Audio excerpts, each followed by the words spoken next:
السلام علیکم۔ حضرت آدم علیہ السلام کا واقعہ۔ آج کی اس ویڈیو میں ہم بات کرنے والے ہیں حضرت آدم علیہ السلام کے بارے میں کہ اللہ پاک نے حضرت آدم علیہ السلام کو کس طرح بنایا ہے۔ ویڈیو شروع کرنے سے پہلے آپ سے ایک چھوٹی سی ریکویسٹ ہے، اگر آپ نے ہمارے چینل کو سبسکرائب نہیں کیا تو ہمارے چینل کو سبسکرائب کر لیں۔ تو چلیے ویڈیو شروع کرتے ہیں۔ جب آپ کے رب نے فرشتوں سے کہا کہ میں زمین پر ایک خلیفہ بنانے والا ہوں، تو وہ کہنے لگے کیا تو اس میں ایسے شخص کو خلیفہ بنائے گا جو اس میں فساد مچائے گا اور ایک دوسرے کے خون بہائیں گے، جب کہ ہم تیری حمد و ثنا کے ساتھ تسبیح بھی کر رہے ہیں۔ اللہ تعالیٰ نے انہیں جواب دیا کہ جو کچھ میں جانتا ہوں وہ تم نہیں جانتے۔ اس کے بعد اللہ تعالیٰ نے آدم کو تمام اشیاء کے نام یا صفات و خواص سکھا دیے، پھر ان اشیاء کو فرشتوں کے روبرو پیش کر کے ان سے کہا کہ اگر تم اپنی بات میں سچے ہو تو مجھے ان اشیاء کے نام بتا دو۔ فرشتے کہنے لگے اے اللہ، نقص سے پاک تو تیری ہی ذات ہے، ہم تو اتنا ہی جانتے ہیں جتنا تو نے ہمیں سکھایا ہے، اور ہر چیز کو جاننے والا اور اس کی حکمت سمجھنے والا تو ہی ہے۔ اللہ تعالیٰ نے آدم سے فرمایا اے آدم، ان فرشتوں کو ان اشیاء کے نام بتا دو۔ تو جب آدم نے فرشتوں کو ان چیزوں کے نام بتا دیے تو اللہ تعالیٰ نے فرشتوں سے کہا کیا میں نے تمہیں یہ نہ کہا تھا کہ میں ہی آسمانوں اور زمین کی پوشیدہ باتیں جانتا ہوں، اور ان باتوں کو بھی جانتا ہوں جو تم ظاہر کرتے ہو، اور ان کو بھی جو تم چھپاتے ہو۔ اور وہ وقت بھی یاد کرو جب ہم نے فرشتوں سے کہا کہ آدم کو سجدہ کرو تو سوائے ابلیس کے سب فرشتوں نے اسے سجدہ کیا۔ ابلیس نے اس حکم الہی کو تسلیم نہ کیا اور گھمنڈ میں آ گیا اور کافروں میں شامل ہو گیا۔ پھر ہم نے آدم سے کہا کہ تم اور تمہاری بیوی دونوں جنت میں آباد ہو جاؤ، اور جہاں سے چاہو اس کے پھل جی بھر کے کھاؤ، البتہ اس درخت کے پاس نہ بھٹکنا ورنہ تم دونوں ظالموں میں شمار ہو جاؤ گے۔ آخر کار شیطان نے اسی درخت کی ترغیب دے کر آدم اور اماں حوا دونوں کو ورغلا دیا، اور دونوں نے اس درخت کا پھل کھا لیا جس کا اللہ تعالیٰ نے کہا تھا کہ آپ نے اس درخت کا پھل نہیں کھانا، اور جس حالت میں وہ تھے انہیں وہیں سے نکلوا کر ہی دم لیا۔ تب ہم نے کہا تم سب یہاں سے چلے جاؤ کیونکہ تم ایک دوسرے کے دشمن ہو، اور اب تمہیں ایک لمبے وقت تک زمین میں رہنا اور گزر بسر کرنا ہے۔ پھر آدم علیہ السلام نے اپنے رب سے چند کلمات سیکھ کر توبہ کی تو اللہ تعالیٰ نے ان کی توبہ قبول کر لی۔ بے شک وہ اپنے بندوں کی توبہ قبول کرنے والا، نہایت رحم کرنے والا ہے۔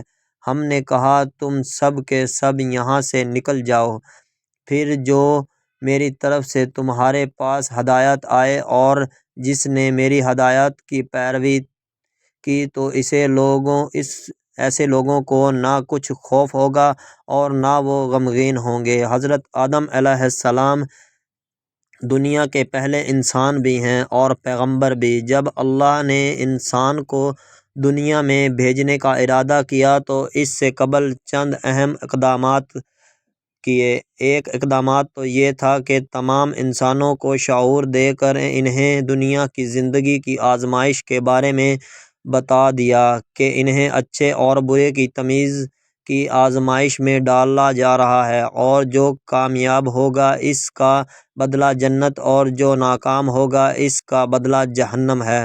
سورہ اعراف کی ایک آیت کے مطابق انسان نے اس اسکیم کو سمجھ کر اسے قبول کرنے کا ارادہ کر لیا۔ اس کے بعد اللہ نے انسان کی تمام ارواح کو اپنے بارے میں باخبر کیا اور ان سے نہ صرف اپنے رب ہونے کا اقرار کروایا بلکہ اپنے تنہا ہونے کا شعور بھی اس کی فطرت میں بدل کر دیا۔ اس سے اگلا مرحلہ وہ ہے جس کا اوپر کی آیات میں ذکر ہے، یعنی اللہ نے اپنا یہ منصوبہ فرشتوں اور جنات کے سامنے رکھا، کیونکہ یہ دونوں ذی شعور اور صاحب ارادہ مخلوقات تھی اور ان کا انٹریکشن انسان سے ہونا تھا۔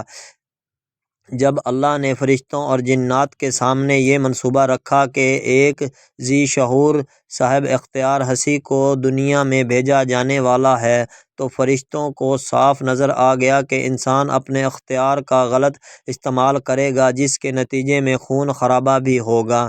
چنانچہ انہوں نے اپنا اشکال سامنے رکھ دیا، لیکن اللہ نے ان کا اشکال اس طرح دور کیا کہ حضرت آدم علیہ السلام کو ان ہستیوں کے نام یاد کروا دیے جنہوں نے آگے جا کر پیغمبر، ولی، صدیق، شہدا اور صالحین بننا تھا۔ پھر حضرت آدم علیہ السلام حکم دیا کہ تم فرشتوں کو ان پاکیزہ و مقرب ہستیوں کے نام بتا دو۔ چنانچہ جب حضرت آدم نے یہ نام پیش کیے تو فرشتوں نے اپنے اشکال کو واپس لے لیا۔ اس کا مقصد یہ بتانا تھا کہ اختیار کے آپس کو غلط استعمال کرنے والے بدبخت ہوں گے، تو دوسری جانب اسی دنیا میں خدا کے آگے جھکے جانے والے اور اپنی زندگی خدا کی مرضی سے مطابق گزارنے والے نیک لوگ بھی ہوں گے۔ اس کے بعد اگلے مرحلے تمام جنات و فرشتوں کو انسان کے سامنے سجدہ کرنے کا حکم دیا۔ اس کا مطلب یہ تھا کہ یہ دونوں مخلوقات انسان کی آزادی و اختیار میں کوئی مداخلت نہیں کریں گے۔ جنات میں سے شیطان نے جھکنے سے انکار کر دیا، جو اس بات کا اعلان تھا کہ وہ انسان کو آزادی و آسانی کے ساتھ خدا کی رضا حاصل نہیں کرنے دینا چاہتا۔ چنانچہ اللہ نے اسے زندہ درگور کر دیا۔ پھر اللہ نے حضرت آدم اور حضرت حوا کو دنیا میں بھیجے جانے سے قبل دنیا کی زندگی میں پیش آنے والی آزمائش سے آگاہ کرنے کے لیے ایک جنت میں بھیجا۔ اس جنت میں انہیں تمام سہولیات دی گئیں، بس ایک درخت کا پھل کھانے سے روک دیا۔ شیطان نے اپنا مشن شروع کر دیا اور انہیں ورغلایا۔ ابتدا میں تو دونوں انکار کرتے رہے، لیکن ایک وقت آیا کہ دونوں شیطان کی باتوں میں آ گئے اور اس درخت کا پھل کھا لیا۔ اس کے نتیجے میں وہ جنت کی سہولت سے محروم ہو گئے۔ جب انہیں اپنی غلطی کا احساس ہوا تو انہوں نے اللہ کی جانب رجوع کر لیا۔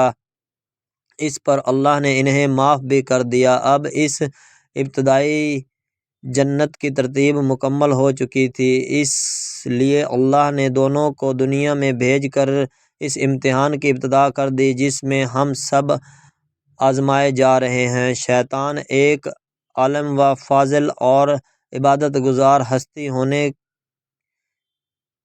کے باوجود بہک گیا اور محض حسد کی بنیاد پر سجدے سے انکار کر دیا۔ اس سے یہ ثابت ہوا کہ حسد اتنی بڑی بری بیماری ہے۔ شیطان اور حضرت آدم علیہ السلام دونوں سے غلطی ہوئی، لیکن دونوں کا رد عمل مختلف تھا۔ شیطان نے سجدے سے انکار کیا اور جب اللہ نے اسے اس کی غلطی کی احساس دلایا تو اس نے غلطی تسلیم کرنے اور معافی مانگنے کے بجائے خود اللہ ہی کو قصوروار ٹھہرا دیا۔